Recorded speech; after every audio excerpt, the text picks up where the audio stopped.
ne se révèle que dans notre faiblesse. Et l'un des problèmes majeurs que nous rencontrons aujourd'hui dans notre milieu chrétien, c'est que nous avons affaire à des hommes de Dieu, à des femmes de Dieu qui cherchent la puissance au lieu de chercher le chemin sur lequel marcher. Amen. Tant que tu ne marches pas sur le chemin de Jésus, tu vas chercher la puissance en vain au point que tu seras obligé d'aller prendre d'autres puissances. Tu vas inviter le feu étranger dans la maison de Dieu parce que le chemin, tu l'as abandonné.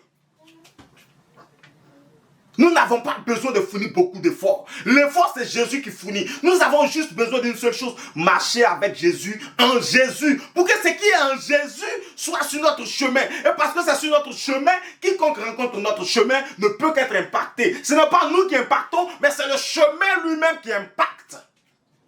Amen. Nous devons être des personnes se trouvant sur le chemin, pour que d'autres personnes viennent sur le chemin. Et venant sur le chemin, que ces personnes soient impactées par la réalité, par la vérité et la vie du chemin. Amen. Amen. Je parle à quelqu'un. Amen. Je vais peut-être te choquer ce matin, mais écoute-moi. Je ne suis pas capable de te guérir. Je ne suis pas capable de changer quelque chose dans ta vie parce que je n'ai aucune puissance. Je suis aussi faible que toi. Mais le chemin sur lequel je me trouve, tant que tu seras sur ce chemin avec moi, des miracles vont se passer dans ta vie parce que ce chemin est la vie. Amen. Amen. C'est quoi ton problème? C'est quoi tes problèmes? C'est quoi tes difficultés? Qu'est-ce que tu as qui te pousse à ne pas croire fermement que Jésus peut changer quelque chose pour toi? Au point que tu veuilles concilier plusieurs chemins à la fois.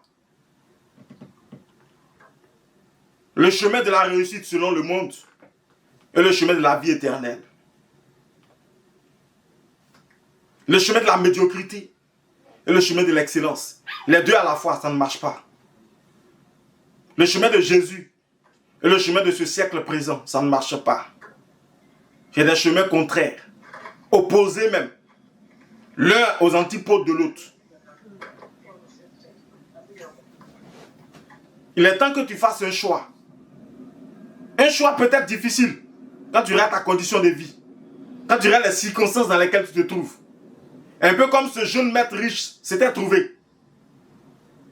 Mais il est plus que nécessaire que tu fasses ce choix.